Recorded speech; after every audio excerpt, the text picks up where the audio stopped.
कोई इंसान कैसा है ये देखकर पता चलता है या परख कर पता चलता है? पहले लगा कि देखकर पता चल जाता है कि कोई कैसा है।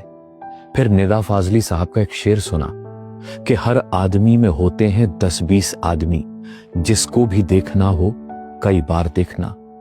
बात सही लगी, क्योंकि हम अक्सर यही गलती तो कर बैठते हैं कि एक बार में ही किसी को देखकर, एक बार में ही किसी से मिलकर उस पर यकीन कर लेते हैं।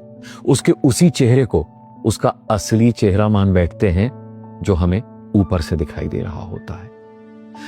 लेकिन सच तो यह है कि 10-20 बार देखने के बाद भी किसी इंसान की फितरत सामने कहां आ पाती है। तो फिर क्या परख कर पता चल जाता है कि कोई इंसान कैसा है?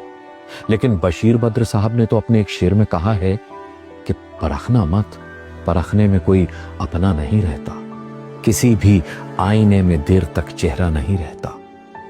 सच बात है ये भी, जिसे भी परखा वो अपना रहा ही नहीं। तो फिर कैसे पता चले कि कोई कैसा है? इंसान किसी प्रोडक्ट की तरह अपने यूजर मैनुअल के साथ तो मिलता नहीं है। किसी इंसान में क्या क्या फीचर हैं, इसका कोई कागज भी उस इंसान के साथ नहीं मिलता जैसे किसी प्रोडक्ट के साथ मिलता है। तो इंसान कैसा है ये फिर कैसे पता चलता है? सच तो ये है कि जैसे इंसान की कोई गारंटी नहीं है ना, वैसे ही इंसानियत की भी कोई गारंटी नहीं है।